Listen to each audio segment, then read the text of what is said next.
Nós vamos receber agora o deputado Kim Kataguiri no Poder Expresso, a quem eu dou meu boa tarde. Deputado, seja muito bem-vindo ao nosso jornal, muito bem-vindo ao SBT News. Deputado, no sábado o senhor anunciou que estava desistindo de concorrer ao governo do estado de São Paulo. Eu queria que o senhor explicasse aqui para os nossos telespectadores os motivos da sua decisão. Boa tarde, Landim, boa tarde a todos os espectadores.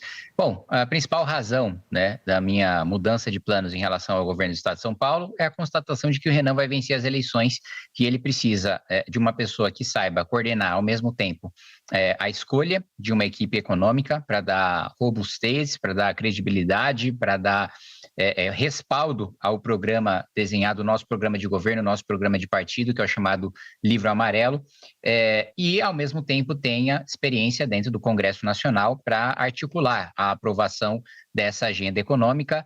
Todos, aliás, o Stuhlberger, um dos gestores de fundos mais respeitados do país, disse algo que é muito verdadeiro.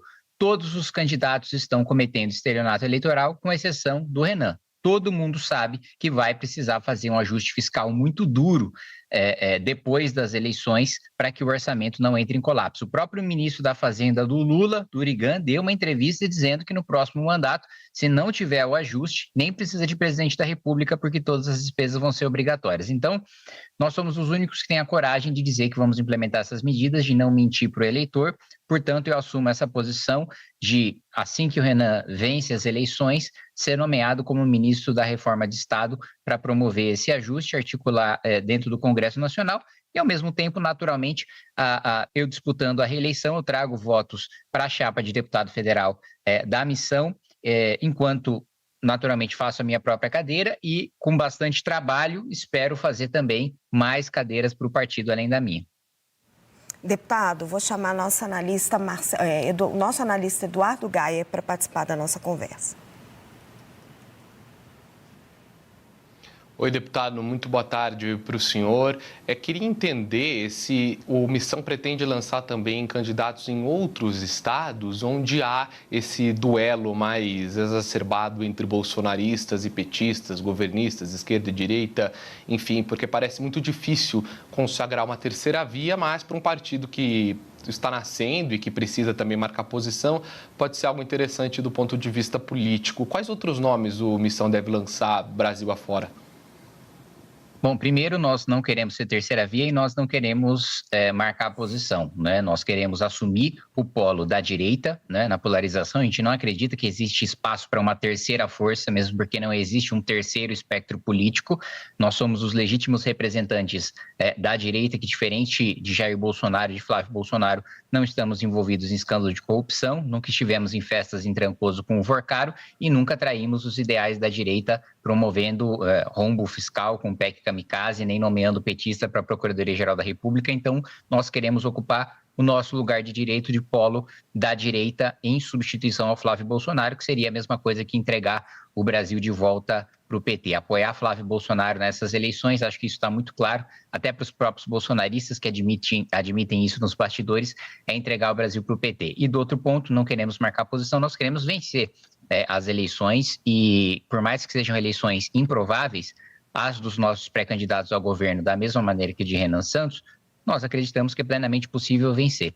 Então, há vários estados em que nós temos aí pré-candidatos ao governo, nós temos o Ben Mendes em Minas Gerais, nós temos o Marcelo Brigadeiro em Santa Catarina, nós temos o bombeiro Rafa Luz junto com o Coronel Busnello no Rio de Janeiro, nós temos Luiz França no Paraná, nós temos também o candidato André no Maranhão. Então, em Pernambuco tem o Renan Ralais também. Nós temos, então, vários nomes ao redor do Brasil. Candidaturas ao Senado também, do Hélio Seco, no Rio de Janeiro.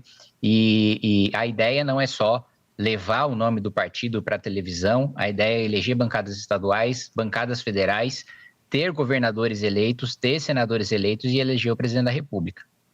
Deputado, aqui em São Paulo, com a sua desistência, quais seriam bons nomes para serem candidatos a governador aqui no estado? Olha, Raquel, o que eu posso te adiantar é que nós já temos dois nomes em mente, dois possíveis nomes em mente, que nós já estamos conversando com eles, ambos estão filiados à missão, naturalmente, que se um deles topar ser o nosso pré-candidato ao governo do Estado, nós lançaremos. É importante para a gente ter um pré-candidato no Estado, no maior colégio eleitoral do país. E em não dando certo com nenhum desses dois, não vamos apoiar ninguém. A diretriz do Partido Missão em todo o Brasil é ou temos candidaturas próprias ou não temos apoio para ninguém, mesmo porque não é do nosso interesse negociar cargo, nós não nos elegemos com cargo, nós não nos elegemos com assessores, com emendas parlamentares, não nos interessa um pedaço do orçamento em troca do nosso apoio, interessa levar o nosso projeto em frente. Agora, evidentemente que a sua próxima curiosidade seria quem são esses nomes, mas isso ainda não posso falar. Deputado, mas não apoiar um dos lados não significa dar força para o outro? Não, eu acho que a eleição depende da competência de cada pré-candidato, né? Se alguém conta aí com o nosso apoio para vencer as eleições, está fazendo um trabalho bastante incompetente com a própria pré-candidatura, porque você não pode depender, né, de força de terceiros para implementar o seu próprio projeto, né? Da mesma maneira que a pré-candidatura do Renan Santos, né?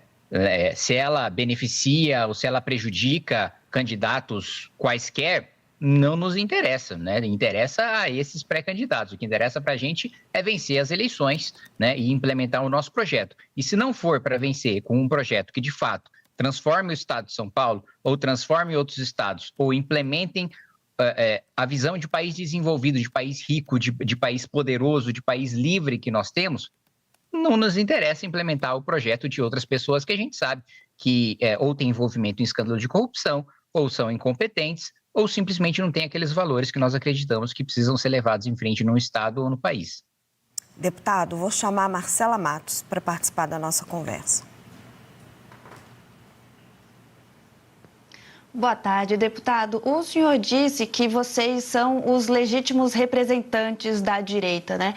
Mas no que vocês, de fato, em termos de agenda, de propostas, vocês se diferenciam hoje da agenda, por exemplo, do PL? E eu também gostaria que o senhor falasse um pouquinho das metas para o Congresso, né? Quantos deputados e senadores vocês pretendem eleger neste ano? Bom, primeiro, em relação a valores, né, nós somos honestos, nós não estamos envolvidos em escândalos de corrupção, diferente do Valdemar da Costa Neto, que foi preso no mensalão, e do Flávio Bolsonaro, que recebeu dinheiro de Daniel Vorcaro, nós não temos nenhum envolvimento disso. Em relação ao programa, não tem nem como a gente apontar as diferenças entre os nossos programas para defesa, meio ambiente, saúde, educação, economia, porque não existe programa do PL para comparar. O PL é um partido do Centrão.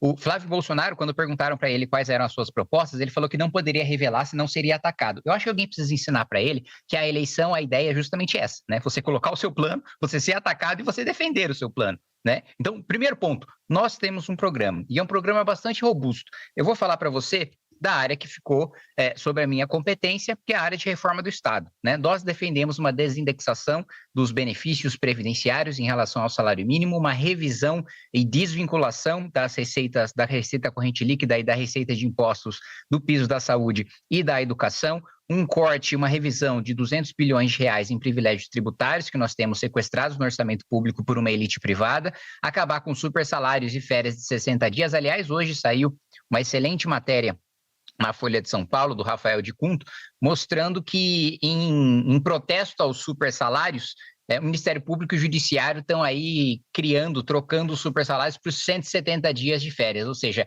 cada dia trabalhado vai ser um dia folgado. Isso vai acabar completamente no nosso governo, né, quando o Renan Santos foi eleito presidente da República. Férias de 60 dias, muito mais férias de 170 dias, super salários que hoje já somam 15 bilhões só no âmbito da União, sem contar os estados, sem contar as carreiras jurídicas de alguns municípios também no Executivo, que acumulam esses super salários. Revisão de emendas parlamentares, nós vamos desvincular as emendas parlamentares também da receita de impostos. Não faz sentido o incentivo do Congresso Nacional ser arrecadar cada vez mais. Quanto mais o país arrecada, mais emenda você tem. Não, a gente vai vincular as emendas às despesas discricionárias. Então, quanto mais despesa obrigatória o Congresso Nacional cortar, quanto mais ajuste, quanto mais responsável for o Congresso, mais emendas vão existir. Óbvio que no nosso mundo ideal, nós acabaríamos com emenda. Não é papel do parlamento executar o orçamento. Mas, como nós não temos essa realidade política, vamos utilizar o incentivo que hoje o parlamento tem, que são as emendas,